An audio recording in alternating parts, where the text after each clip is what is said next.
Welcome to a new edition of Sun City News. I'm your host, Norma Taylor, and here are some of the news stories we're covering for you this week. As always, we have important Community Association news for you. Reporter Chris Chase updates us on Hardeeville's First Friday events. And our news team covered the Sun and City Home and Garden Expo. Those stories and more are coming up. Sun City News starts now. This is Sun City News with Norma Taylor and the Sun City News team, covering our community and the Lowcountry.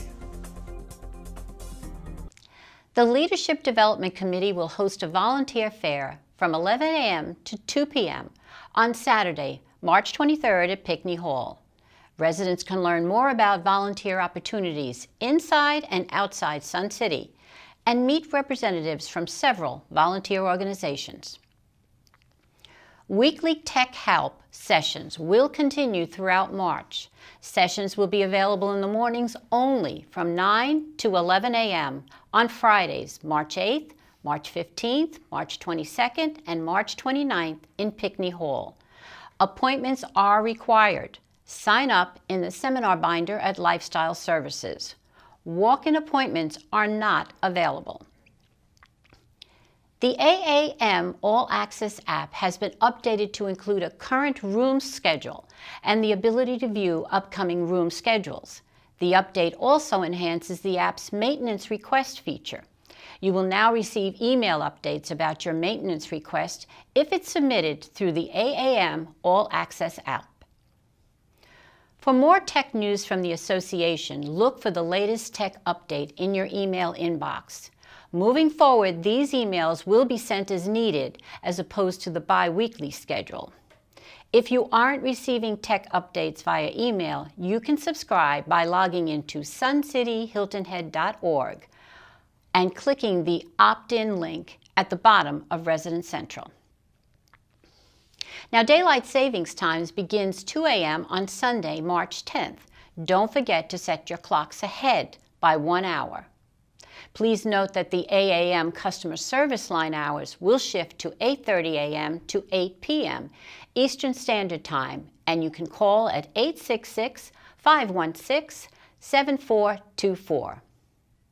For more information about these events and other community activities, check your email inbox for eNews Weekly or log on to suncityhiltonhead.org. With a growing number of Sun City residents living in Jasper County, news from the Hardeeville Council is always in demand. Reporter Chris Chase delivers the details. Now, Harry, why two fire stations a mile from Argent and downtown Hardeeville? Well, we on the Hardeeville City Council think they're terribly redundant, and that's why we took to the public to let them weigh in on this, because we disagree with it, and we think it's redundant. We have not been given a real satisfactory explanation as to why they're doing this. So I can't explain their reasoning. All I can say is we are 100% against this decision. So Hardeeville is against it? Absolutely, and we've taken a roadshow the past month. We appealed to the public and let them know what was going on, so that they could make up their own mind and voice their opinions to Jasper County Council. We had a great turnout on February 19th when Jasper County had their public hearing on this issue, and everyone overwhelmingly voiced their opinion against this decision. They made no comment. They did not answer any questions at that meeting, and just after everybody spoke, they voted to proceed with the decision. Well, the other thing that people are talking about is, will the taxes, Hardeeville and Jasper County, be going up? Well, I can only speak to Hardeeville. This situation has taken $732,000 from our budget. That's a significant number. What we expect, and we're starting the budget season now, well, we expect that new revenue will offset that. So what this does is it delays some infrastructure needs and new expenditures, staff expansions. So it takes away from our plans a little bit, but our council is 100% committed to lowering our millage rate in the city of Hardeeville for the 8th straight year. We've gone from 153 mills to this year being 117 in the last 7 years. We're all committed to doing that again. We are committed to year after year lowering our taxes. Again, very commendable. Thank you, Harry. Thank you. The 10th Annual Home and Garden Expo took place at Pickney Hall and the Pavilion on Saturday, March 2nd, and our news team was there. We're here at Pickney Hall for the 10th Annual Home and Garden Show. Now let's go inside and find out what brought these people here today.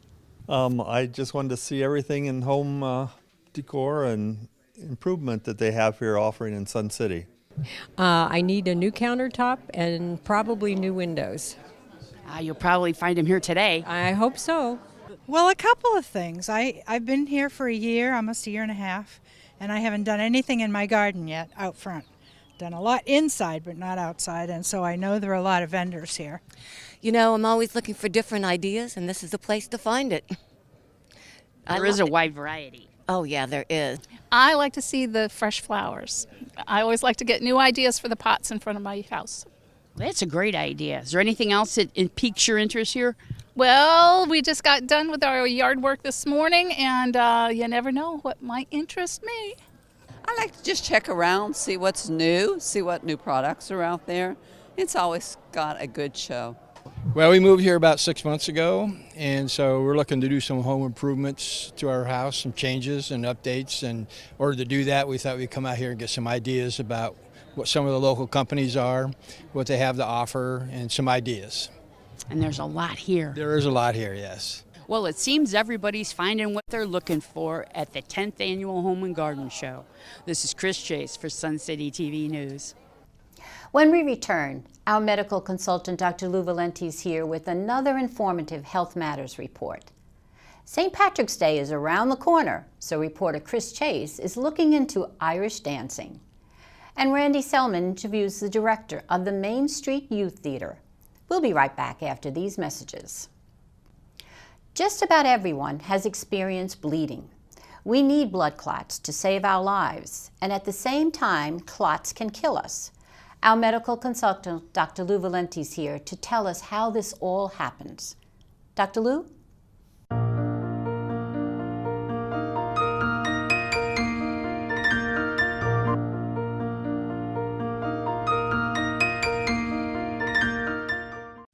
Blood clots, or coagulated blood, are formed when there is an injury anywhere in the body.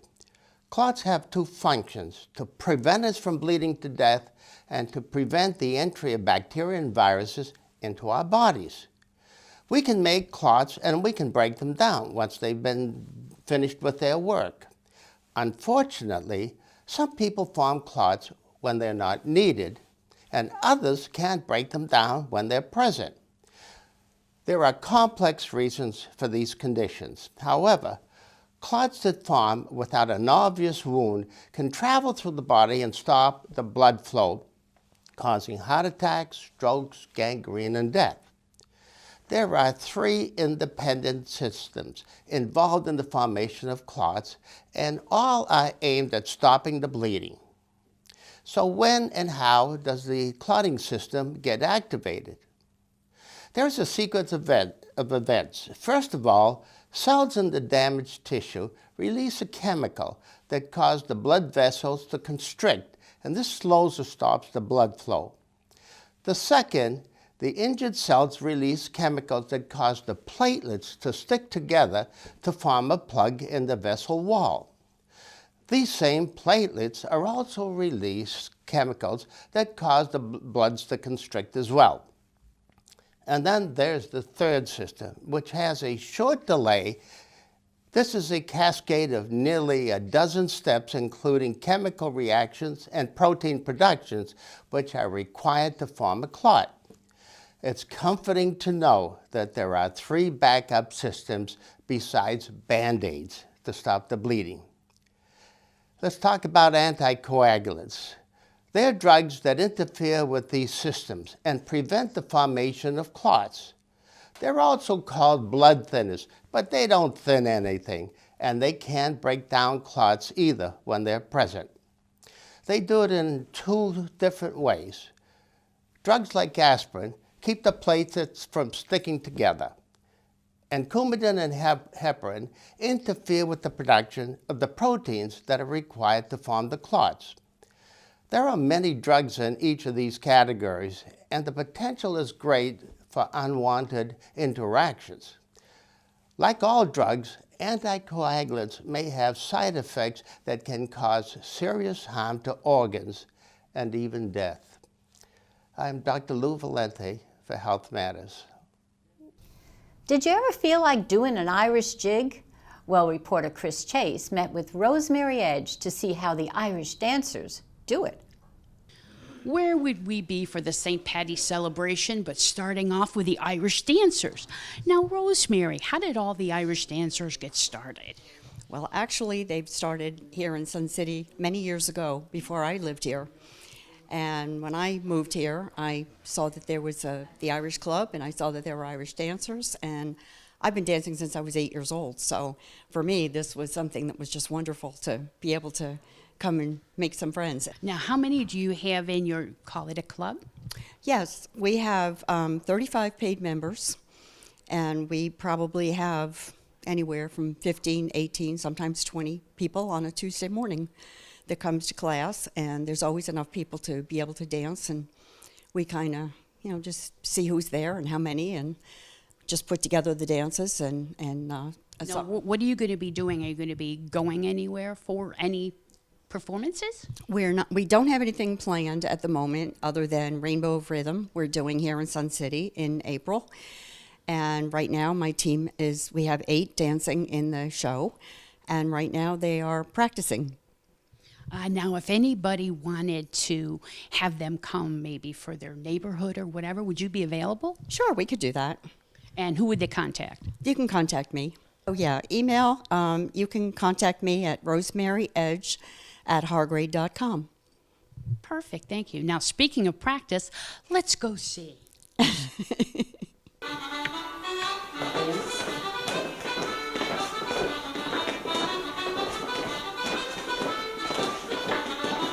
Ladies cross.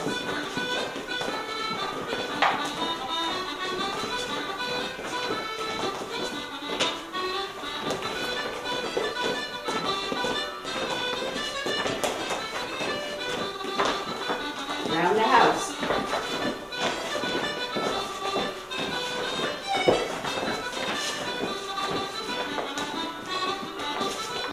This is Chris O'Chase for Sun City TV News.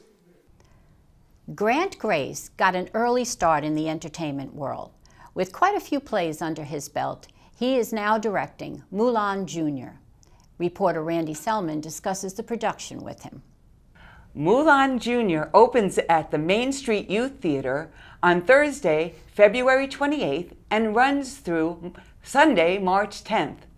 I'm pleased to have with me at the studio Grant Grace, the 20-year-old director of Mulan Jr. Hi, Grant. It's so nice that you could join us here today. It's nice to be here. Thank you.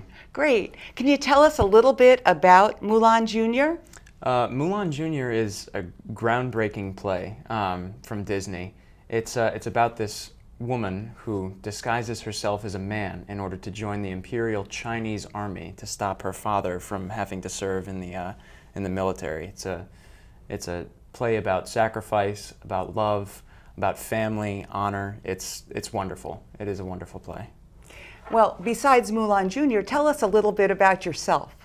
I've been doing theater since about 6th or 7th grade.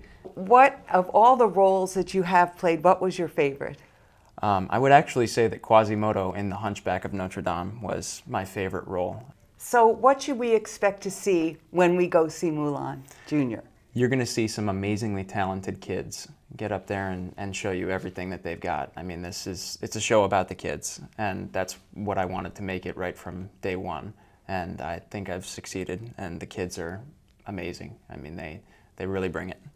Well, thank you so much for being able to come to us and share your wisdom and your creativity and your talent. Tickets are on sale by calling the box office at 843-689-6246.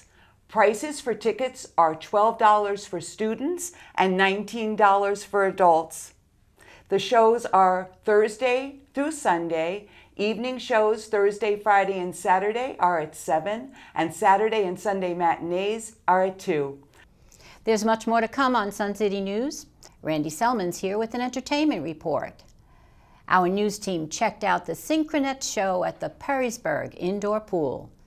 And Ray Tabio checked out a softball tournament in his sports report. We'll return after some messages from our sponsors. Well, Randy's here, so it's time for entertainment. And Randy, I hear you've been talking about being a little tired lately. Not tired, Norma, just drowsy, as in the Drowsy Chaperone. Winner of 5 Tony Awards, including Best Book and Best Original Score, The Drowsy Chaperone is a loving send-up of the Jazz Age musical, featuring one show-stopping song and dance number after another. With the house lights down, a man in a chair appears on stage and puts on his favorite record, the cast recording of a fictitious 1928 musical. The recording comes to life, and the Drowsy Chaperone begins as the man in the chair looks on. Mix in 2 lovers on the eve of their wedding, a bumbling best man, a desperate theater producer, a not-so-bright hostess, 2 gangsters posing as pastry chefs, a misguided Don Juan, and an intoxicated chaperone, and you have the ingredients for an evening of madcap delight.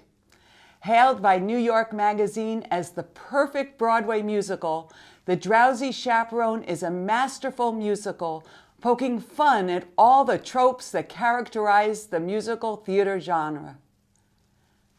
The Sun City's talented actors, singers, and dancers, this promises to be a rip-roaring theater experience. Next week, Eileen Waite, the director of Drowsy Chaperone, will be joining me in the studio to give you the scoop on what happens behind the scenes as well as when the curtain goes up. Lifestyles keeps the weekends jumping. Saturday, March 9th is the next block party and features the popular Soulmate. Tickets are just $8 and they're available at Lifestyle Services and at the Pavilion, space permitting. The Pavilion and Cash Bar opens at 6 p.m. I'm Randy Selman, and that's your entertainment report. Remember, life is entertaining, so don't miss the show. The Sun City Synchronets put on a spectacular show entitled In the Pool of Good and Evil recently in the Perrysburg Pool.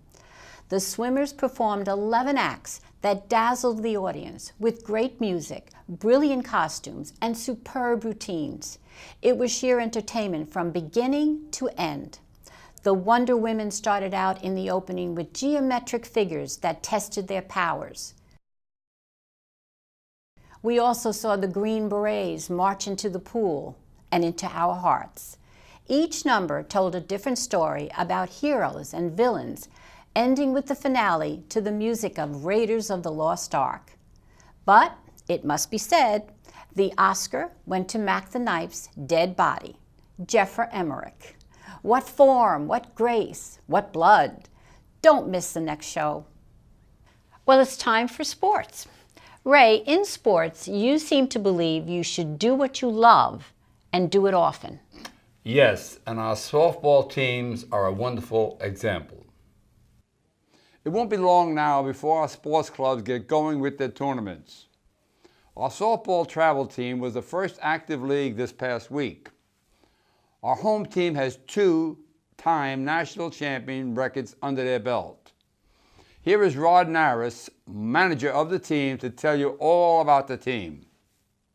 All right, I'm here with Rod Norris. He is the manager of the travel team here in Sun City, and they're having a great tournament today. It's a friendly, and we've got 4 teams working. We've got our 70s team, our 60s travel team, and a team coming in from Hilton Head, and our open team. And we're just going to have a tip-off, spring tip-off, have fun, and play a lot of softball. And you got ladies playing too, or ladies team, or just we have, co-ed? Our invitational coming up at the 3 o'clock game. Victoria Black has got that going, so it should be a fun day. Oh, our great-sounding Sun-Tones ladies were on hand to start off with the national anthem. Take a look at these talented ladies. Hey, Elizabeth, what are you doing today? Today we have the honor of starting the softball game by singing the Star Spangled Banner. Okay. Yeah. Do you have any music, or is it a cappella? It is all a cappella. It was quite a day for home runs. Our open travel team in the age 70s group ran in the runs with a final score of 12-5. Then Sun City took on Hilton Head team in the 60s category and nailed the fences with a win of 22-8, followed by the 70s age group also beating Hilton Head at 23-12.